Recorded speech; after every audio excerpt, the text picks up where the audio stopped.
Good morning. Sorry to keep you waiting. I was getting further updates. I spoke with Governor Hochul of New York and Governor Murphy of New Jersey, and I plan to speak with Governor Wolf of Pennsylvania after last night's devastating storm and floods from Hurricane Ida, the fifth largest hurricane in our history. Record rain fell in these states, and New York recorded more rain yesterday, the first day of September, than it usually sees the entire month of September. We saw more than 3 inches of rain per hour fall in Central Park.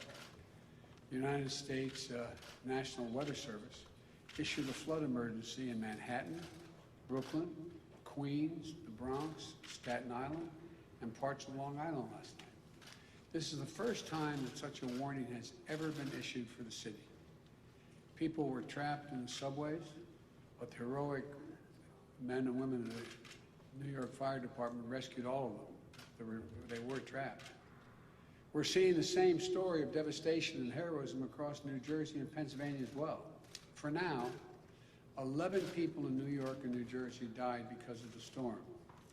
And I want to express my heartfelt thanks to all the first responders and everyone who's been working through the night and well into the morning to save lives and get power back. There's a lot of damage, and I made clear to the governors that my team at the Federal Emergency Management Agency, FEMA, is on the ground and ready to provide all the assistance that's needed. In fact, our FEMA Director Administrator, Deanna Griswold, was the Chief Federal Response Officer after Superstorm Sandy in 2012. She knows what to do. And last night, at the request of California Governor Newsom, I approved an emergency declaration for California for the Calder fire, which is burning aggressively toward Lake Tahoe Basin and into Nevada. It's also one of the few fires that has ever burned from one side of Sierra Nevada's mountain range to the other. So far, it's burned more than 200,000 acres. Tens of thousands of people have had to evacuate their homes. The fire is threatening close to 35,000 structures, and more than 4,400 firefighters from the state and my federal team are working to contain and suppress this raging wildfire. The Department of Defense has trained and is deploying additional firefighters to support our ongoing firefighting efforts in California. This disaster declaration will help with evacuation, including sheltering and feeding for those who have been displaced. I want you to know, I've seen these firefighters up close. Their courage is astounding. And they're some of the bravest people I've ever known. And I've known a lot of them. My heart goes out to them. My thanks is an abundant thanks for what they do. Now I want to provide an update on our efforts to help millions of Americans down south recover and rebuild from Hurricane Ida. We've been monitoring this hurricane closely and the devastation it's caused. To date, 6 deaths. About 1 million homes without power in Louisiana and Mississippi.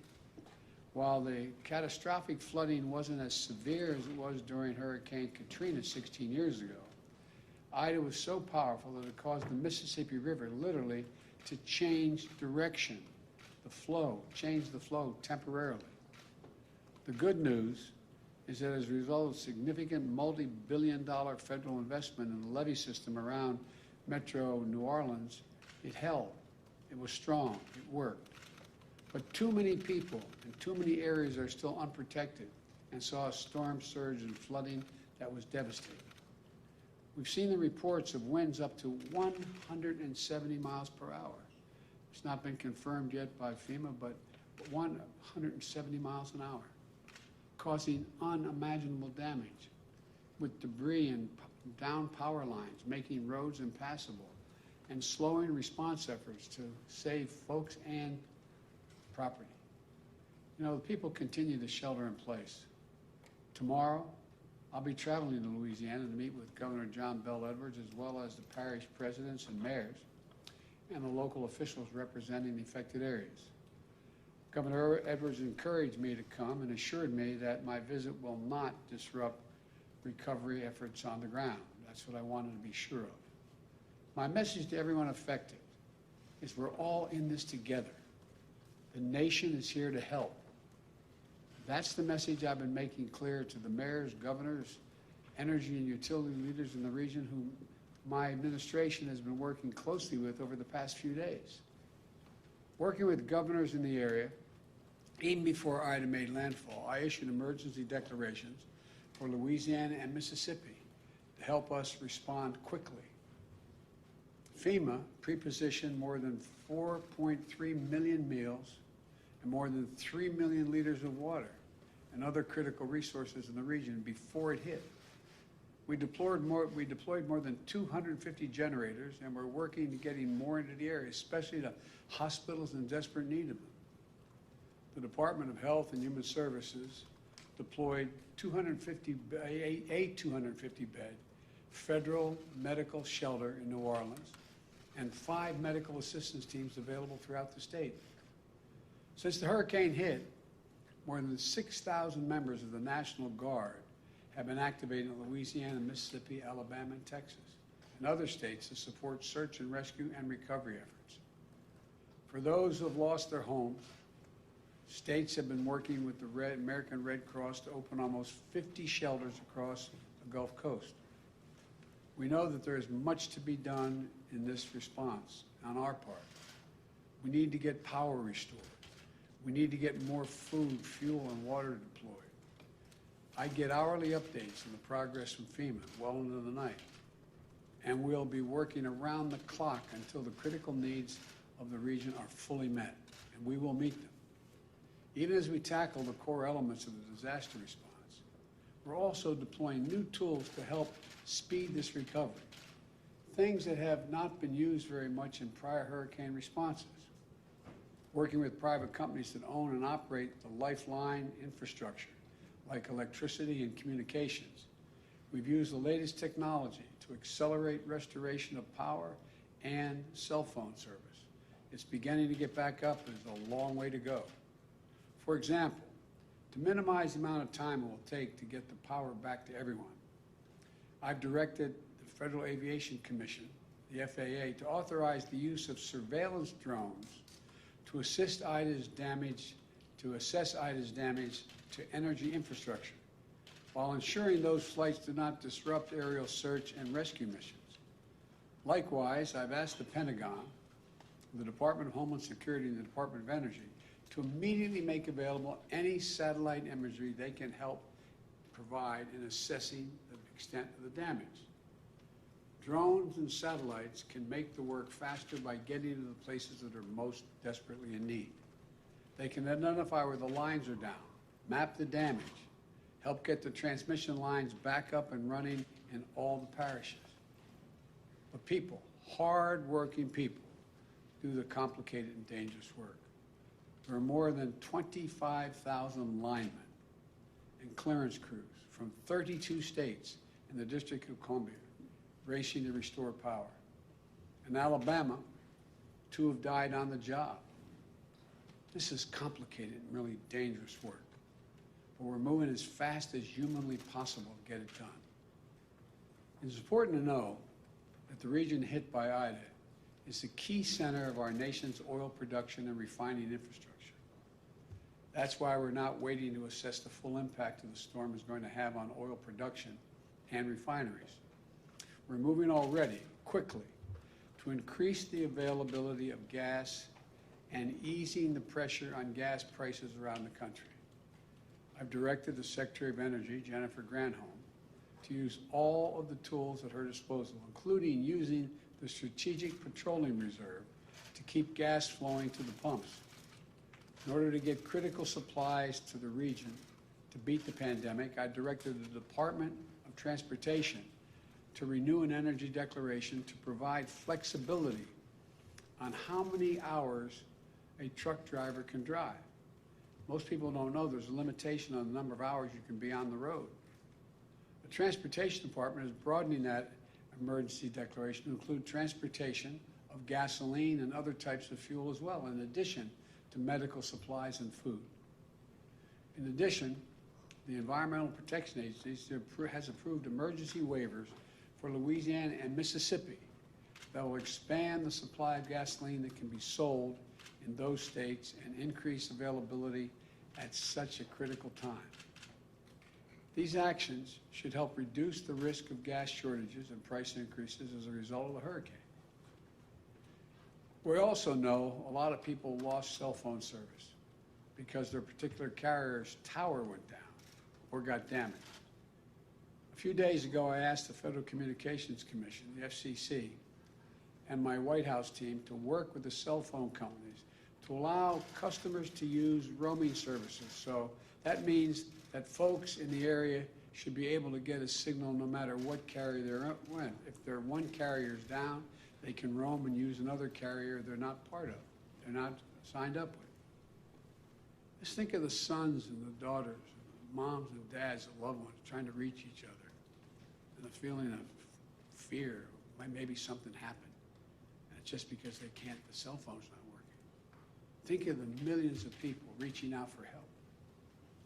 This is important and it's critical. Now, a lot of private companies and public entities are doing their part. Today, I'm calling on insurance companies not to evade their responsibility to keep the priorities they made to their customers and the promises they made, and help some folks who are hurting. Here's the deal. FEMA is providing critical need assistance, for example, to help with a hotel bill you're racked up because you couldn't stay in your home during the hurricane. The Department of Housing and Urban Affairs, HUD, is also offering assistance to families in impacted areas.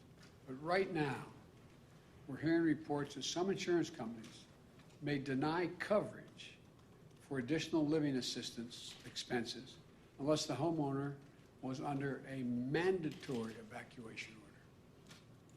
So people pay their insurance premiums.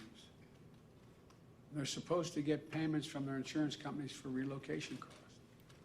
But insurance companies, in the face of the strongest storm since 1850, say, no, we're not going to pay you what we owe you.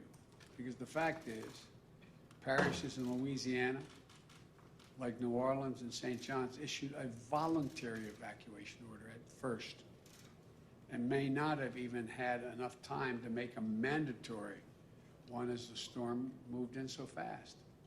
Other parishes, the voluntary evacuation order suggested that residents could try to protect themselves by sheltering in place against the ferocious winds.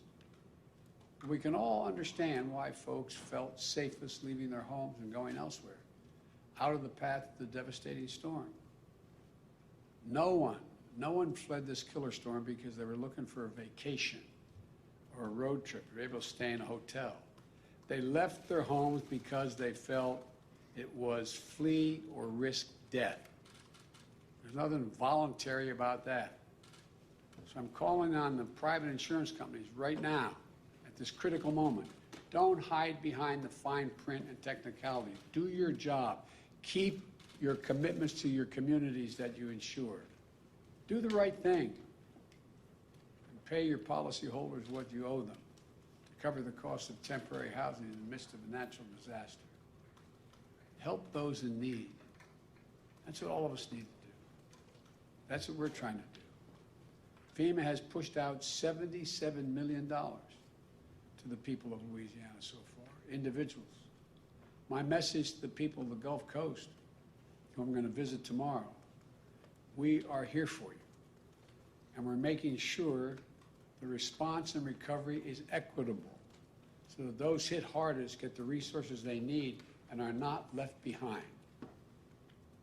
Whether you're a homeowner, a renter, a parent, a small business owner, no matter who you are, if you live in the affected area, please visit disasterassistance.gov. Go online and visit disasterassistance.gov to find help now. That's disasterassistance.gov.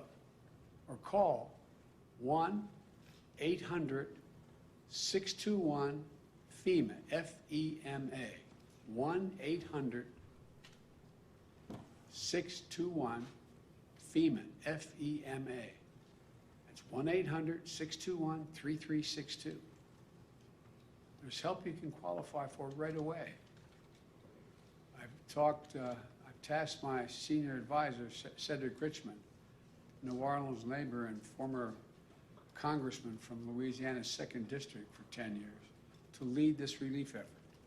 He knows the area, he knows the people, he knows how to get things done, and he knows they get things done when local, state, and federal level are all working together alongside the private sector. The people of Louisiana and Mississippi are resilient and resourceful. We're going to stand with you for as long as it takes to recover and allow you to rebuild. And to the country, the past few days of Hurricane Ida and the wildfires in the West and the unprecedented flash floods in New York and New Jersey is yet another reminder that these extreme storms and the climate crisis are here. We need to be much better prepared. We need to act. When Congress returns this month, I'm going to press for their action on my Build Back Better plan. That's going to make historic investments in electrical infrastructure, modernizing our roads, bridges, our water systems, sewer and drainage systems, electric grids and transmission lines, and make them more resilient to these superstorms and wildfires and floods that are going to happen with increasing frequency and ferocity. We're reminded that this isn't about politics. Hurricane Ida didn't care if you were a Democrat or a Republican, rural or urban. This destruction is everywhere. And it's a matter of life and death, and we're all in this together. This is one of the great challenges of our time. But I'm confident we'll meet it.